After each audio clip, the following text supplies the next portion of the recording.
రెడ్డి గారు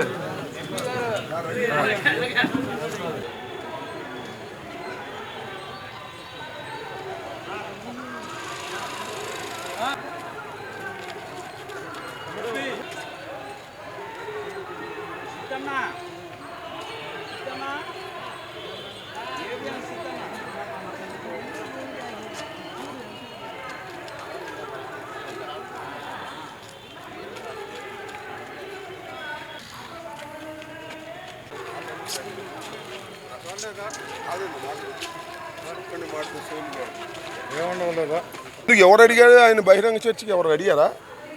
ఆయన నేను చర్చకు వస్తాను, చర్చలకు వస్తానంటాడు. రాజీనామా చేసి రమ్మను. ఎవరు కాదన్నారు? మేము అడుగుతున్న ప్రశ్నలకు సమాధానం చెప్పమను. నెంబర్ 1, లోకేష్, అంతకు ముందున్న జీవోని ఎందుకు రద్దు చేశావు? మళ్ళా నీ పని అయిపోయిన తర్వాత మళ్ళా జీవో ఎందుకు క్యాన్సిల్ చేశావు? అంటే ఏంటో తెలుసా? ముందేమో డోర్ ఉంటుంది, వెనక ఒక డోర్ పెట్టారు. ఆ వెనక డోర్ ఓపెన్ చేశారు. దానిలో దొరబట్టిన తర్వాత మళ్ళీ ఆ డోర్ మూసేశారు. ఫస్ట్ జీవో దొరబట్టడానికి, ఆఖరి జీవో డోర్ మూసేయడానికి. అంటే నీ వాళ్ళని వెనక డోర్ నుంచి తెచ్చుకొని మళ్ళీ డోర్ మూసేశావు. దీనికి సమాధానం, దీని ఒక్కదానికి సమాధానం చెప్పు నాయన నారా లోకేష్. దీని ఒక్కదానికి సమాధానం చెప్పు. ఎందుకు అంతకు ముందున్న జీవోను మారిస్తే మార్చావు, మళ్ళీ పని అయిపోయిన తర్వాత ఆ జీవోని మార్చేసి పాత జీవో ఎందుకు తీసుకొచ్చావు? Is it not a valid question?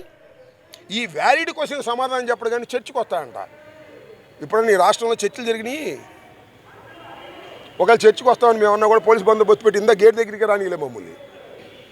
వాళ్ళని చెప్పాము, అబ్బాయి మీరు మంచిది కాదు, మేమేం చేయమా, శుభ్రంగా వస్తామని చెప్పాము. పోలీసులు పాపం ఏం చేస్తారు, వాళ్ళు పని వాళ్ళు చేస్తున్నారు పైనుంచి ఒత్తిడి వల్ల. కాబట్టి నేను చెప్పదలుచుకుంది ఏంటంటే, చర్చల పేరుతో డైవర్ట్ చేస్తున్నాడు నారా లోకేష్. అసలు నీతో చర్చలు చేయడానికి ఎవడు సిద్ధంగా లేడు. అసలు దీనికి సమాధానం చెప్పు. చర్చలు ఏంటి? తెగకూడని ఏదన్నా ఉంటే అది చర్చల్లో. ఇంత స్పష్టంగా మేము చెప్తున్నప్పుడు చర్చలకు వస్తా అని చెప్పి ఊరికి కింద పైన ఎగురుతున్నావు. అదన్నీ కుదిరే పని కాదు. రాజీనామా చేసిరా చర్చలకి, మేము చర్చలకు సిద్ధంగా ఉన్నామని కూడా ఈ సందర్భంగా నేను చెప్పదలుచు. ఓకే,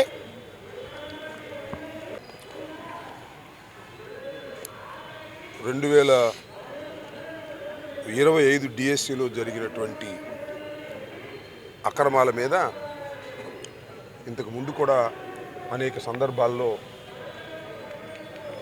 మేము ఉద్యమాలు చేశాం. కానీ ప్రభుత్వం వైపు నుంచి సమాధానమే లేదు. దాన్ని పురస్కరించుకొని ఈ రోజు నుంచి 10వ తేదీ వరకు ఒక షెడ్యూల్ని వైఎస్ఆర్ కాంగ్రెస్ పార్టీ ప్రకటించింది. దాని ప్రకారం ఈరోజు ప్రతి జిల్లా హెడ్ క్వార్టర్లోనూ కలెక్టర్లకు వైఎస్ఆర్ కాంగ్రెస్ పార్టీ మెమోరాండాలు సమర్పించడం జరుగుతుంది. దానిలో భాగంగానే ఇవాళ కలెక్టర్ గారికి అంటే జేసీ గారికి మా విజ్ఞాపన పత్రాన్ని ఇవ్వటం జరిగింది. అదేవిధంగా మళ్ళా నిరాహార దీక్షల కార్యక్రమాన్ని, రిలే నిరాహార దీక్షల కార్యక్రమాన్ని, టౌన్ హాల్ మీటింగ్సు, ఆ తర్వాత 10వ తారీఖున పెద్ద ఎత్తున ర్యాలీని నిర్వహించాలని భావించి షెడ్యూల్ ఇచ్చారు. 10వ తారీఖున ర్యాలీ కూడా జరుగుతుంది. దీనిలో ప్రధానమైన అంశం, ఇది చాలా ఘోరమైనటువంటి స్కామ్కి రాష్ట్ర ప్రభుత్వం పాల్పడింది. మా ప్రభుత్వం అధికారంలోకి వస్తే మొదటిగా సంతకం పెట్టేది డిఎస్సి మీద అని చెప్పి చంద్రబాబు నాయుడు గారు ఆయన ప్రకటించారు. అధికారంలోకి వచ్చారు. సరే, మొదటి ఎంబటే చేయకపోయినా ఒక సంవత్సరంన్నర తర్వాత సంవత్సరానికో డిఎస్సి పరీక్షలు నిర్వహించారు. ఈ డిఎస్సి పరీక్షల కోసం 3,50,000 మంది చదువుకున్న వాళ్ళు ఎదురు చూస్తున్నటువంటి సందర్భం. దానిలో 1,600 పోస్టులు ఉన్నాయి. ఈ 1,600 పోస్టులు నింపేటటువంటి కార్యక్రమం చేశారు. ట్రాన్స్పరెంట్గా 16,000, అంతేనా? 16,000 ట్రాన్స్పరెంట్గా చేసి ఉంటే ఎవరికి ఇబ్బంది లేదు. ముందుగా వేసుకున్న పథకం ప్రకారం తమ వాళ్ళని ఈ ఉద్యోగాల్లో నియామకాలు చేయాలనేటువంటి ఒక కుట్రపూరితమైన దురుద్దేశంతో సాక్షాత్తు రాష్ట్ర విద్యాశాఖ మంత్రి పాల్పడ్డాడు. ఖచ్చితంగా 441 ఉద్యోగాలను, అంటే స్పోర్ట్స్ కోటాలో ఉన్న ఉద్యోగాలను తనకు కావాల్సిన వాళ్ళని వేసుకున్నాడు. డబ్బులు తీసి కొంతమందిని వేసుకున్నారు, తనకు సన్నిహితమైన వాళ్ళ గురించి వేసుకున్నారు. ఇది చాలా స్పష్టమైనటువంటి ఆరోపణ. ఈ ఆరోపణకు ఆధారాలు ఏమిటి అని అడగొచ్చు. నేను చెప్తున్నా, జనరల్గా స్పోర్ట్స్ కోటా 2% ఉంటుంది. మన లవకేష్ గారు దాన్ని 3% చేశారు ఒక జీవో ఇచ్చి. దాంతో 441 పోస్టులు వచ్చినాయి, పెరిగినాయి పోస్టులు. అయితే ఈ డిఎస్సి ఎగ్జామ్స్లో అందరూ పాల్గొంటారు. స్పోర్ట్స్ కోటా తర్వాత నిర్ణయిస్తారు. ఎలా నిర్ణయిస్తారు? వాళ్ళ సర్టిఫికేట్లు తీసుకుని అప్పుడు నిర్ణయిస్తారు. కానీ మన లోకేష్ గారు 47 జీవో అంతకు ముందు ఉంటే, అందరూ పాల్గొవాలి అనేటువంటి జీవో ఉంటే దాన్ని రద్దు చేసి ఒక జీవో ఇష్యూ చేశారు. That is GO number 4. దాని ప్రకారం స్పోర్ట్స్ కోటాలో నియామకాలు కావలసిన వాళ్ళు ఎగ్జామ్స్లో పాల్గొనవలసిన అవసరం లేదు. వాళ్ళు ఎగ్జామ్స్లో పాల్గొనవలసిన అవసరం లేదు, అంతకుముందు పాల్గొవాలి. అంతకుముందు జీవో ప్రకారం 47 ప్రకారం, ఈయన ఇచ్చిన జీవో ప్రకారం పాల్గొవాల్సిన అవసరం లేదు, డైరెక్ట్గా రావడం, సర్టిఫికేట్లు చూపించడం, ఉద్యోగం తీసుకెళ్ళిపోవటం అని జీవో మార్చారు. పోనీ ఈ జీవోని అలా అట్టిపెట్టారా అంటే అట్టిపెట్టలా. మన నియామకాలు అయిపోయిన తర్వాత మళ్ళీ పాత జీవోని పునరుద్ధరించారు. అంటే వెసులుబాటు చేసుకున్నారు.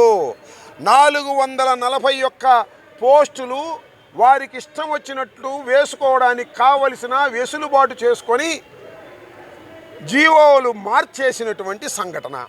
దీనికి సమాధానం చెప్పండి అంటే సమాధానం చెప్పు, చర్చకు వస్తానంటాడు ఆయన. దీనికి సమాధానం చెప్పాలని అడుగుతా ఉన్నా. 441గా ఎందుకు రైట్ చేశారు? నెంబర్ 1. అంతకు ముందున్న జీవోని రద్దు చేశారు.